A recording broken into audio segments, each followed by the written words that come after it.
Welcome to news alerts. రైతు రుణమాఫీకి విధి విధానాలు ఖరారు చేయాలని ముఖ్యమంత్రి రేవంత్ రెడ్డి అధికారులను ఆదేశించారు. పంట రుణమాఫీపై అధికారులతో ఆయన సోమవారం సమీక్ష నిర్వహించారు. ఈ సందర్భంగా రుణమాఫీపై చర్చించారు. 2 లక్షల వరకు రుణాలు ఉన్న రైతుల జాబితాను సిద్దం చేయాలని ఆదేశించారు. ఆగస్టు 15లోగా రుణమాఫీ జరగాలన్నారు. పూర్తి స్థాయిలో బ్యాంకర్ల నుంచి రైతుల వివరాలు సేకరించి అర్హులను గుర్తించాలన్నారు. కట్ ఆఫ్ డేట్ విషయంలో సమస్యలు తలెత్తకుండా జాగ్రత్తలు తీసుకోవాలన్నారు. కేవలం బ్యాంకుల నుంచే కాకుండా PSCS నుంచి కూడా పంట రుణం తీసుకున్న రైతుల వివరాలు అందుబాటులో ఉండేలా చూడాలన్నారు. 2 లక్షల వరకు రుణమాఫీ చేయడానికి పూర్తిస్థాయి వివరాలతో పాటు అవసరమైన అంచనా వ్యయాన్ని రూపొందించాలని ఆదేశించారు. 15 ఆగస్టు నాటికి రైతు రుణమాఫీ చేస్తామని రేవంత్ రెడ్డి లోక్సభ ఎన్నికల సమయంలో హామీ ఇచ్చారు.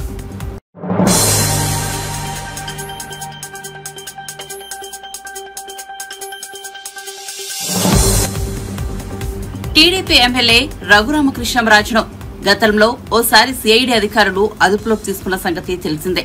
ఆ సమయంలో తనపై హత్యాయత్నం జరిగిందంటూ రఘురామకృష్ణరాజు తాజాగా గుంటూరు పోలీసులను ఆశ్రయించారు. కస్టడీలో తనను అంతమొందించేందుకు ప్రయత్నించారని గుంటూరు ఎస్పీకి ఫిర్యాదు చేశారు. ఈ హత్యాయత్నానికి సిఐడి మాజీ చీఫ్ సునీల్ కుమార్, ఐపీఎస్ అధికారి సీతారామాంజనేయులు, మాజీ సీఎం జగన్, నాటి సిఐడి అదనపు ఎస్పీ విజయపాల్ బాధ్యులని రఘురామ తన ఫిర్యాదులో పేర్కొన్నారు. అప్పటి సీఎం జగన్ ను విమర్శిస్తే చంపేస్తామంటూ సునీల్ కుమార్ బెదిరించారని వివరించారు. అంతేకాదు కస్టడీలో తనకు గాయాలైతే ఆ గాయాలపై గుంటూరు ప్రభుత్వ ఆసుపత్రి సూపరింటెండెంట్ డాక్టర్ ప్రభావతి న్యాయస్థానానికి తప్పుడు నివేదిక ఇచ్చారని ఆరోపించారు. తన ఫిర్యాదును పరిశీలించి తగిన చర్యలు తీసుకోవాలని రఘురామ గుంటూరు ఎస్పీకి విజ్ఞప్తి చేశారు. 2019 ఎన్నికల్లో వైసీపీ తరపున నర్సాపురం లోక్సభ స్థానం నుంచి గెలిచిన రఘురామకు కొంతకాలానికి వైసీపీ నాయకత్వంతో విభేదాలు వచ్చాయి. ఓ దశలో ఆయన సొంత నియోజకవర్గంలో ఉండలేక ఢిల్లీ వెళ్లిపోయారు. ఇటీవలే రాష్ట్రంలో అడుగుపెట్టిన రఘురామ టీడీపీలో చేరి ఉండి అసెంబ్లీ స్థానానికి పోటీ చేసి విజయం సాధించారు.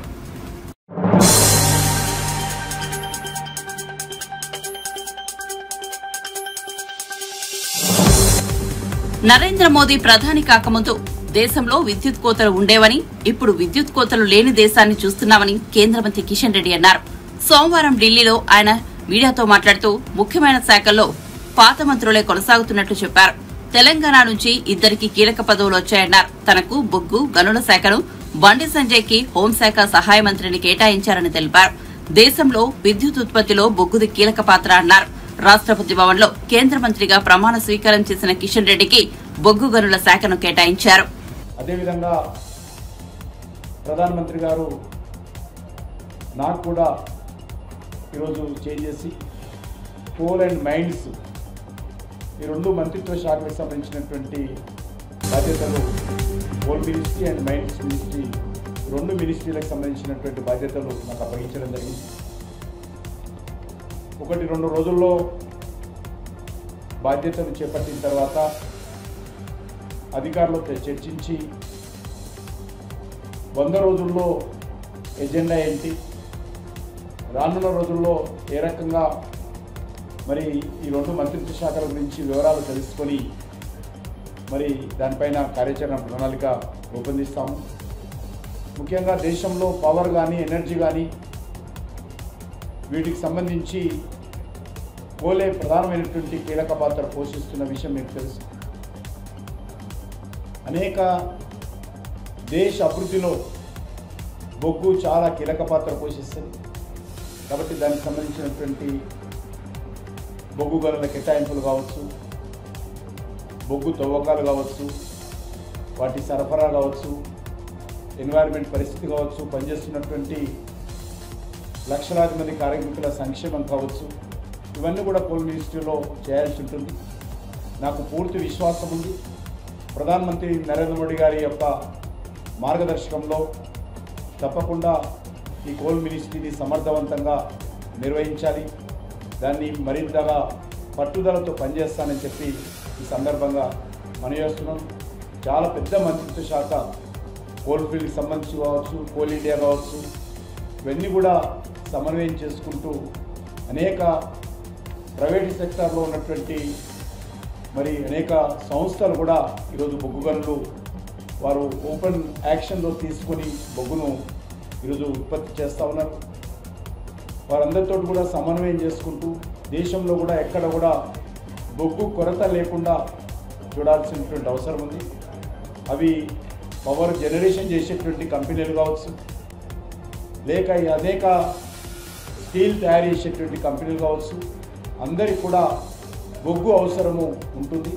కాబట్టి దీనికి సంబంధించినటువంటి విషయంలో నేను పూర్తిగా అవగాహన చేసుకున్న తర్వాత ఆ పని మొదలు పెడతాను. ప్రధానమంత్రి గారు ఎంతో విశ్వాసంతో మరి ఈ రెండు ప్రధానమైనటువంటి శాఖలు నాకు ఇవ్వడం జరిగింది. అలాగనే ఈరోజు మైన్స్ డిపార్ట్మెంట్ కూడా ఎక్కువ రాష్ట్ర ప్రభుత్వ ఆధ్వర్యంలో మైన్స్కి సంబంధించినటువంటి ఇసుక నుంచి మొదలు పెడితే అనేక రకాల మైనింగ్ చేసేటువంటి బాధ్యత రాష్ట్ర ప్రభుత్వాల మీద ఉన్నది. అన్నిటి కూడా ఇసుక ఆ యొక్క రాష్ట్ర ప్రభుత్వాల ఆధ్వర్యంలోనే అనుమతులు ఇస్తారు.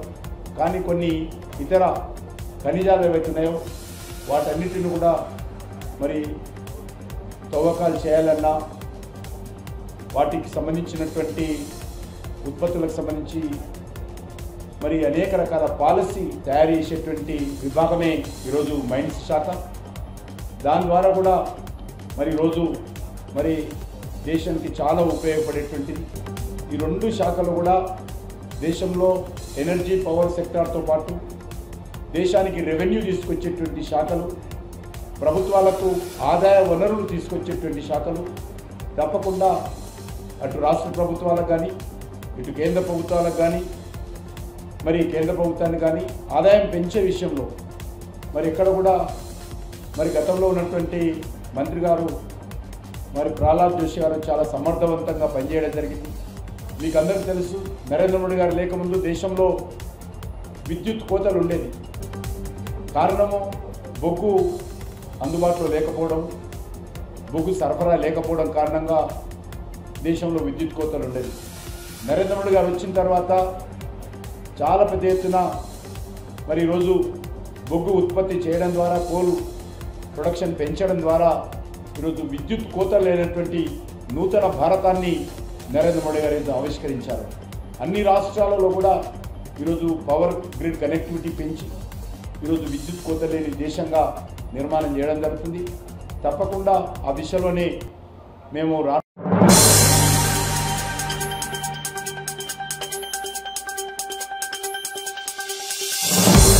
ఎన్నికల ఫలితాల అనంతరం ఏపీలో జరుగుతున్న ఘటనల పట్ల టీడీపీ జాతీయ అధికార ప్రతినిధి కొమ్మారెడ్డి పట్టాభిరామ్ స్పందించారు. రాష్ట్రంలో 5 ఏళ్ల కిందట వైసీపీనే హింసకు శ్రీకారం చుట్టిందని, ఆ హింస ఇంకా కొనసాగుతోందని అన్నారు. వైసీపీపై ప్రజాగ్రహం వెల్లువెత్తుతోందని తెలిపారు.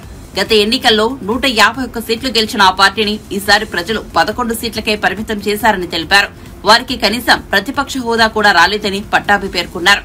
కర్నూలు జిల్లాలో ఓ టీడీపీ కార్యకర్తను అందరూ చూస్తుండగానే దారుణంగా హత్య చేశారని వెల్లడించారు. ఎన్నికల్లో ఘోర పరాజయం పాలైనప్పటికీ వారు ఇంకా గుణపాఠం నేర్చుకోలేదని పట్టాభి విమర్శించారు. టీడీపీ ఎప్పటికీ హింసను ప్రోత్సహించదని, ప్రశాంత వాతావరణం నెలకొల్పేందుకు తమ పార్టీ కట్టుబడి ఉందని స్పష్టం చేశారు. రాష్ట్రంలో సైకోలుగా ముద్ర వేయించుకున్నటువంటి నాయకులందరూ కూడా సైకో జగన్మోహన్ రెడ్డి నేతృత్వంలో జిల్లాల వారీగా, నియోజకవర్గాల వారీగా పిల్ల సైకోలుగా ముద్ర వేయించుకున్నటువంటి నాయకులందరూ మీడియా ముందుకు వచ్చి నంగనాచుల్లాగా మాట్లాడుతూ ఉన్నారు. అసలు ఏ పాపం ఎరగనటువంటి వ్యక్తులుగా అత్యంత బుద్ధిమంతుల్లాగా మాట్లాడుతూ ఉంటే రాష్ట్ర ప్రజలందరూ కూడా ముక్కు నేలేసుకుంటా ఉన్నారు. ఓరు మీ దుంపదగా ఏం మాట్లాడుతూ ఉన్నారా, మీరు చేసినటువంటి పిచ్చి చేష్టలేంటి, మీరు మాట్లాడుతున్నటువంటి మాటలు ఏంటని చెప్పి. జూన్ 4వ తేదీన మీ అందరికీ తెలుసు, రాష్ట్రంలో ప్రతి ఊర్లో కూడా ఒక దీపావళి పండుగ జరుపుకున్నారు. ఒక నియంత పాలనకి ముగింపు పలికిన రోజు, రాష్ట్రానికి తిరిగి స్వాతంత్రాన్ని అందించినటువంటి రోజు జూన్ 4, 2024 చరిత్రలో నిలిచిపోతుంది. ఆ రోజున పెద్ద ఎత్తున ఉత్సవాలు, సంబరాలు జరుపుకున్నారు. ఈ రోజుకి కూడా ఆ పండుగ వాతావరణం ఆగలేదు. జూన్ 12 కోసం ఎదురు చూస్తూ ఉన్నారు. ఈ రోజున నారా చంద్రబాబు నాయుడు అనే నేను అన్న వాక్యాన్ని వినడం కోసం ఎన్నో రోజులుగా తపిస్తున్నటువంటి రాష్ట్ర ప్రజలు జూన్ 12 ఉదయం 11:27 నారా చంద్రబాబు నాయుడు అనే నేను అన్న వాక్యాన్ని వినబోతున్నారు. ఆ రోజున తిరిగి ఒక సంక్రాంతి పండుగ జరుపుకోవటానికి సంసిద్ధులవుతా ఉన్నారు ప్రజలందరూ కూడా. రాష్ట్రంలో వాతావరణం ఈ విధంగా ఉంటే ఈ పిల్ల సైకో మోకొచ్చి మీడియా ముందుకు వచ్చి అప్పుడే ఆడవటం మొదలెట్టారు. అయ్యో అమ్మో మా పైన దాడులు చేస్తూ ఉన్నారు, మమ్మల్ని చిత్తగొడతా ఉన్నారు అని రకరకాల డ్రామాలు అప్పుడే మొదలుపెట్టేశారు. కానీ జరుగుతున్నటువంటి వాస్తవాలు ఏంటో ఒకసారి గమనిస్తే, నిన్న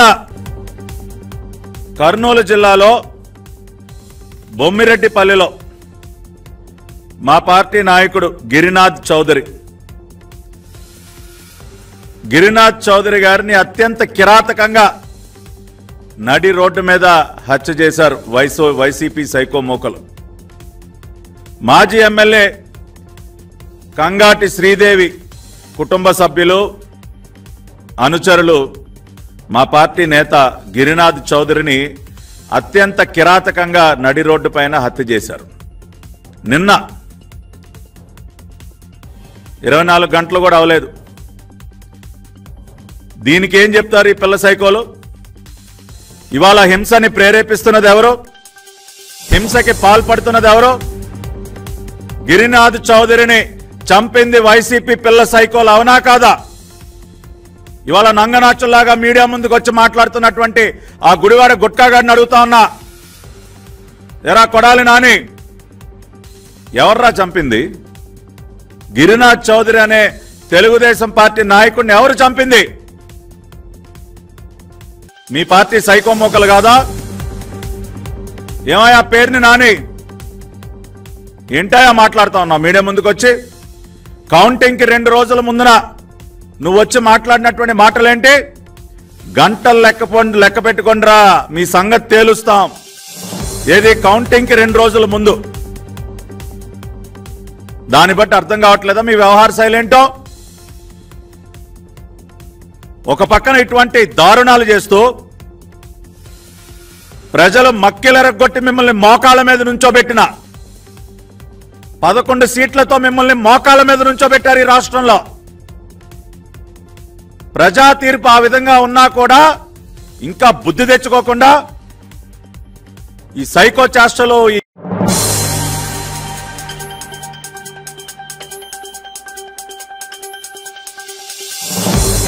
తెలంగాణ నుంచి నరేంద్ర మోదీ కేబినెట్ లో చోటు దక్కించుకున్న కిషన్ రెడ్డి, బండి సంజయ్లకు శాఖలను కేటాయించారు. సికింద్రాబాద్ నుంచి రెండోసారి ఎంపీగా గెలిచిన కిషన్ రెడ్డికి బొగ్గు గనుల శాఖను అప్పగించారు. కరీంనగర్ నుంచి రెండోసారి విజయం సాధించిన బండి సంజయ్ కి హోంశాఖ సహాయ మంత్రి బాధ్యతను అప్పగించారు. సికింద్రాబాద్ నుంచి కిషన్ రెడ్డి దాదాపు 50,000 మెజార్టీతో విజయం సాధించారు. ఇక కరీంనగర్ నుండి బండి సంజయ్ 2.25 లక్షల భారీ మెజార్టీతో విజయం సాధించారు. వీరిద్దరూ 2019లో మొదటిసారి ఇవే నియోజకవర్గాల నుంచి విజయం సాధించారు. కాబట్టి నాకు ఇందులో ఏ రకమైనటువంటి అనుభవం లేదు.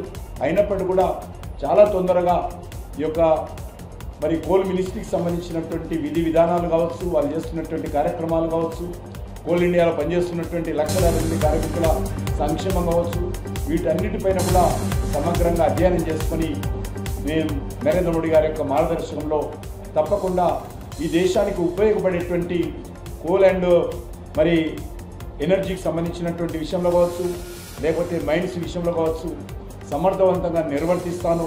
ఒక తెలుగు వాడిగా మరి తెలుగు రాష్ట్రాలకు మంచి పేరు తీసుకొచ్చేటువంటి ప్రయత్నం చేస్తాను అనే విషయాన్ని సందర్భంగా మనయేస్తూ మరొకసారి నాకు కానీ మన తెలుగు రాష్ట్రాల నుంచి వచ్చినటువంటి మరొక 4 మంత్రులకు కూడా మంచి శాఖలు కేటాయించినందుకు నేను ప్రత్యేకంగా తెలుగు ప్రజానీకం తరఫున ప్రధాని నరేంద్ర మోడీ గారికి హృదయపూర్వకమైనటువంటి ధన్యవాదాలు తెలియజేస్తా ఉన్నాము. తప్పకుండా ఉభయ తెలుగు రాష్ట్రాల అభివృద్ధి కోసం నరేంద్ర మోడీ గారి నాయకత్వంలో మరి అన్ని రకాలుగా ప్రయత్నాలు చేస్తామని చెప్పి సందర్భంగా మనయేస్తూ 12వ తేదీ నాడు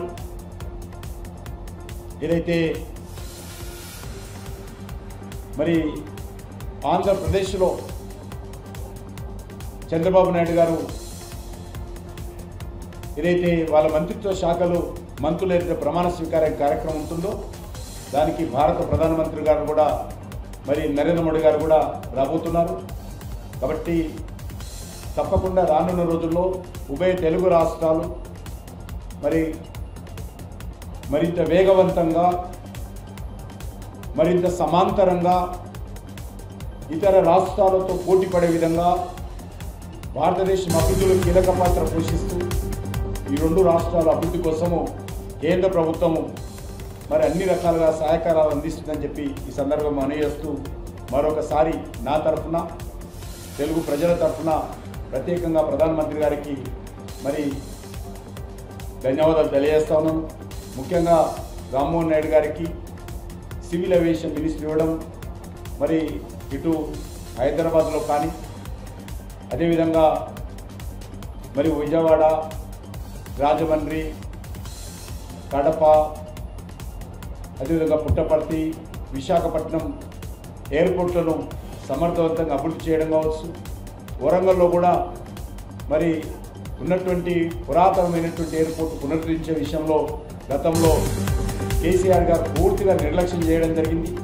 తప్పకుండా ఇప్పుడైనా సరే ఆ యొక్క మన రాష్ట్రానికి సంబంధించి ఉభయ రాష్ట్రాలకు సంబంధించినటువంటి మంత్రి గారు వచ్చారు కాబట్టి తప్పకుండా తెలంగాణ ప్రభుత్వంతో మాట్లాడి వరంగల్లో కూడా ఎయిర్పోర్టు తొందరగా రావడం కోసము నా వంతు ప్రయత్నం కూడా నేను చేస్తానని చెప్పి ఈ సందర్భంగా మనవిస్తూ అనేక మంత్రిత్వ శాఖలు కూడా పూర్తిగా ఈ తెలుగు రాష్ట్రాలకు సంబంధించి అన్ని రకాలుగా సమన్వయం చేసుకుంటూ ఈ త్రిపుల్ రింగ్ రోడ్ కావచ్చు, రీజనల్ రింగ్ రోడ్ కావచ్చు, అనేక రకాల రైల్వే ప్రాజెక్టులు కావచ్చు, జాతీయ రహదారుల అభివృద్ధి విషయంలో కావచ్చు, ఇతర పరిశోధన సంస్థలు కావచ్చు, అన్నిటి పట్ల కూడా సమర్థవంతంగా ముందుకు తీసుకెళ్లేటువంటి ప్రయత్నం చేస్తానని చెప్పి నేను ఈ సందర్భంగా మనవి చేస్తూ సెలవు తీసుకుంటున్నాను. ఇప్పుడే కొద్దిగా మీలందరూ సలహా తీసుకొని ఎప్పుడు తీసుకోమని కనుక్కొని చేస్తాను.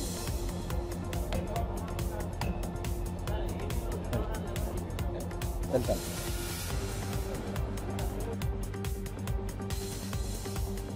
నిన్నటి రోజు భారత ప్రధానమంత్రి నరేంద్ర మోడీ గారు వారితో పాటు మిగతా క్యాబినెట్ మినిస్టర్స్, సహాయ మంత్రులందరూ కూడా ప్రమాణ స్వీకారం చేసిన విషయం మనకు తెలుసు.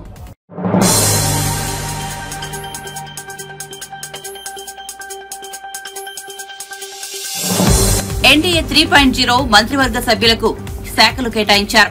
టీడీపీ యువ ఎంపీ కింజరపు రామ్మోహన్ నాయుడికి పౌర విమానయాన శాఖను అప్పగించారు. టీడీపీ తరపున కేంద్ర మంత్రివర్గంలో రామ్మోహన్ నాయుడు, పెమ్మసాని చంద్రశేఖర్ చోటు దక్కించుకున్న సంగతి తెలిసిందే. ఏపీ నుంచి బీజేపీ తరపున నర్సాపురం ఎంపీ భూపతిరాజు శ్రీనివాస్ వర్మకు కూడా కేంద్ర కేబినెట్ లో స్థానం లభించింది. పెమ్మసాని చంద్రశేఖర్ కు గ్రామీణాభివృద్ది శాఖ సహాయ మంత్రి పదవి కేటాయించారు. శ్రీనివాస వర్మకు భారీ పరిశ్రమల శాఖ సహాయ మంత్రి పదవి లభించింది.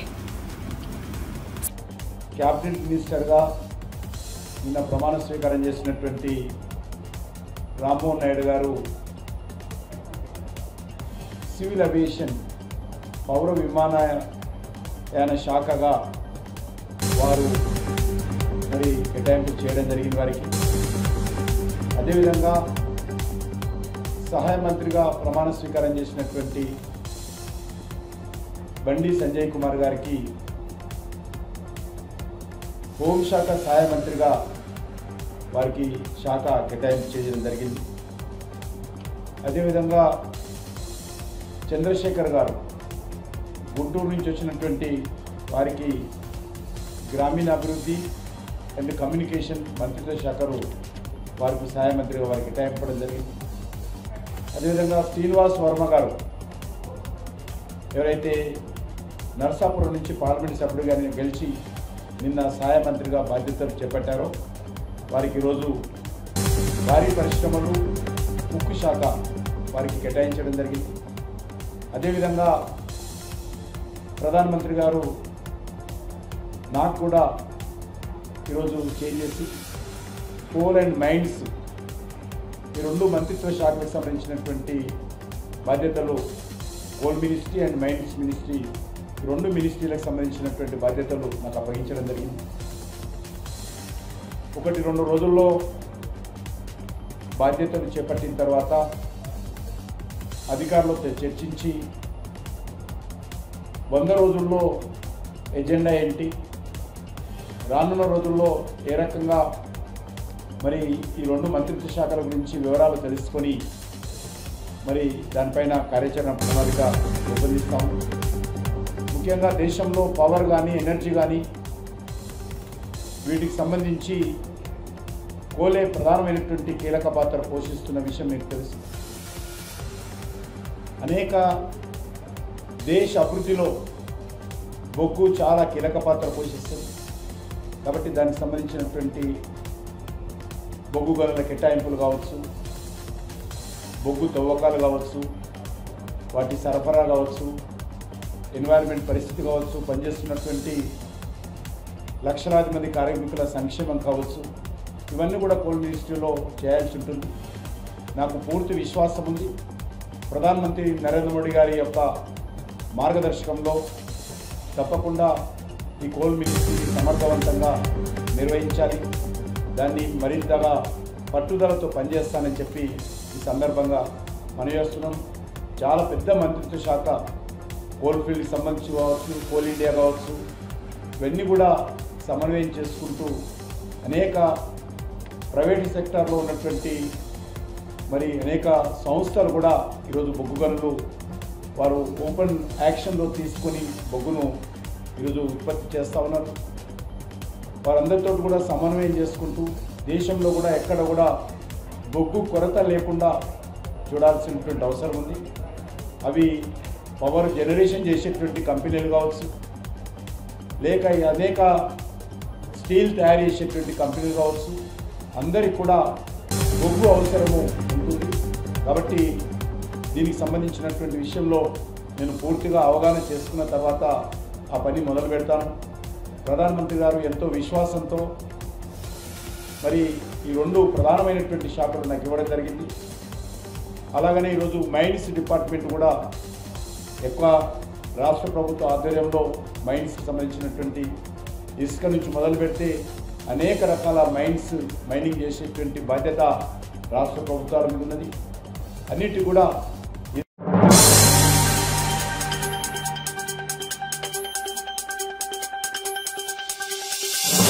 సార్వత్రిక ఎన్నికల ముందు టీడీపీని వీడి వైసీపీలో చేరి ఎన్నికల్లో సొంత తమ్ముడి చేతిలో ఘోరంగా ఓడిపోయిన విజయవాడ మాజీ ఎంపీ కేశినేని నాని రాజకీయాల నుంచి తప్పుకుంటున్నట్లు ప్రకటన చేశారు.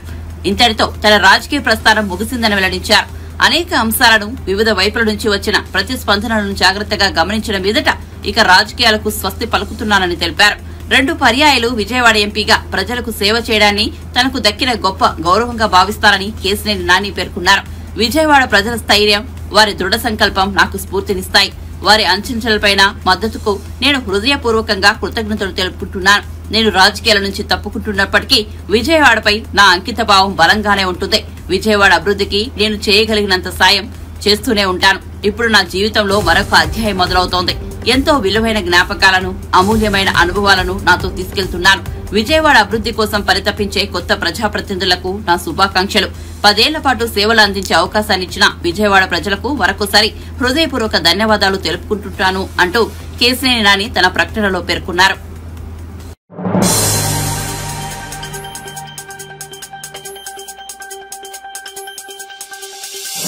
విజయవాడ మాజీ ఎంపీ కేశినేని నాని రాజకీయాల నుంచి తప్పుకుంటున్నట్లు చేసిన ప్రకటనపై టీడీపీ నేత బుద్ధా వెంకన్న వ్యంగ్యంగా స్పందించారు. అయ్యా కేశినేని నాని, నువ్వు రాజకీయాల నుంచి తప్పుకోవడం కాదు, ప్రజలే నిన్ను తప్పించారంటూ సెటర్ వేశారు. రాష్ట్రమంతా వైసీపీ ఓడిపోవడం ఒకెత్తైతే విజయవాడ ప్రజలు నిన్ను ఒక్కరిని ఓడించడం మరో ఎత్తు అని ఎత్తిపొడిచారు. 2 సార్లు నేను పార్లమెంటుకు పంపిన చంద్రబాబును పార్టీలోనే ఉంటూ ఇబ్బంది పెట్టినందుకు ప్రజలు నీకు బుద్ధి చెప్పారు. 2 సార్లు పార్లమెంటుకు పంపిన చంద్రబాబుకు కనీసం కృతజ్ఞతలైనా చెబుతావని ఆశిస్తున్నాం. అలాగే 2వసారి నువ్వు గెలిచినప్పటి నుంచి నీ మాటలతో ఆయన్ను బాధ పెట్టినందుకు క్షమాపణలు చెప్పాలని కోరుకుంటున్నాం అంటూ బుద్ధా వెంకన్న ట్వీట్ చేశారు.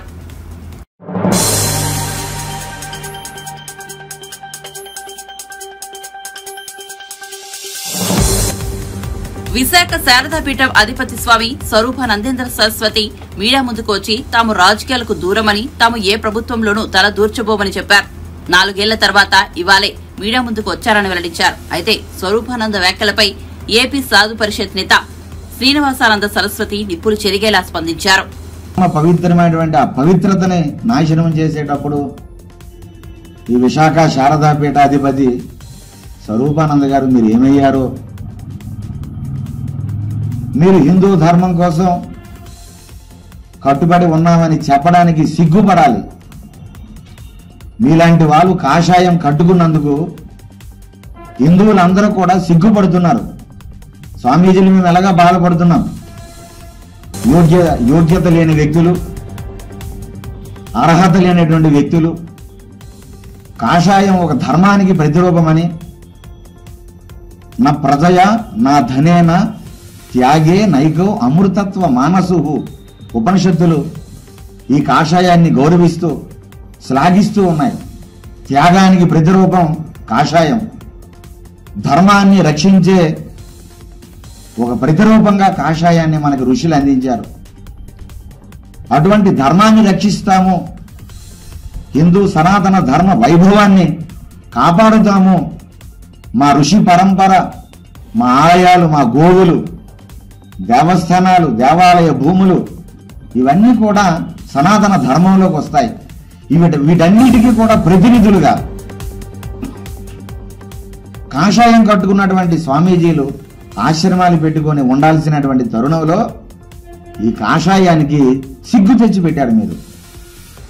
కాషాయం అంటే హిందూ సమాజం చేదరించుకునేటట్లుగా. అంటే ఇలాంటి వాళ్ళు కూడా స్వామీజీలేనా?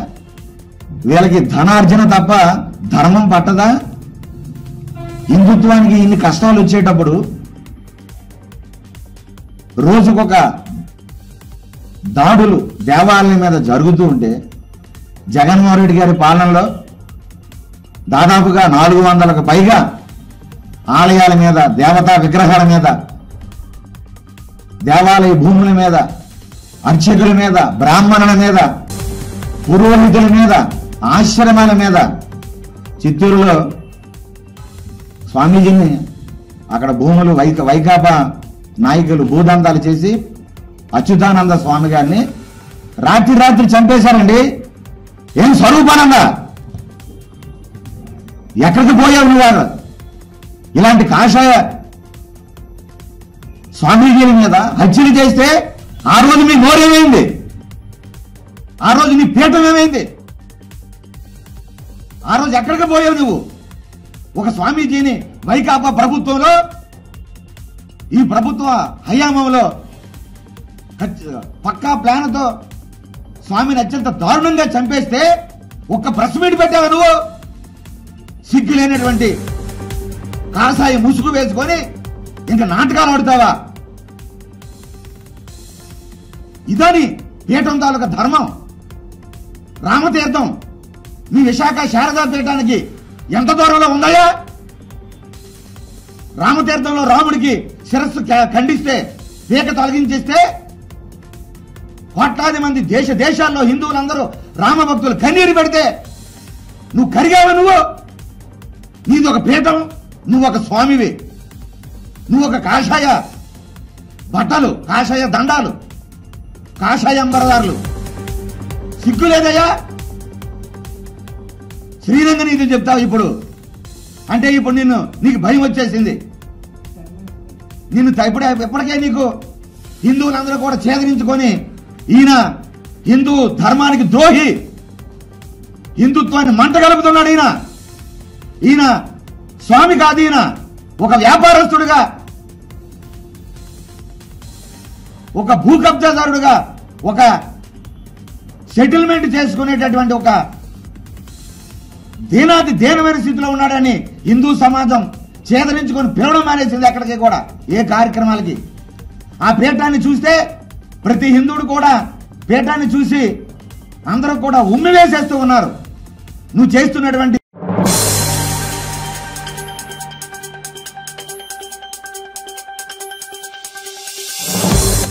తెలంగాణలో రానున్న 3 రోజులు ఉరుములు మెరుపులతో కూడిన వర్షం కురిసే అవకాశం ఉందని హైదరాబాద్ వాతావరణ శాఖ తెలిపింది. తెలంగాణలో పలు ప్రాంతాల్లో నైరుతి రుతుపవనాలు విస్తరించాయి. ఉత్తర అరేబియా సముద్రం, మహారాష్టలోని మరికొన్ని ప్రాంతాల్లో రుతుపవనాలు విస్తరించనున్నాయి.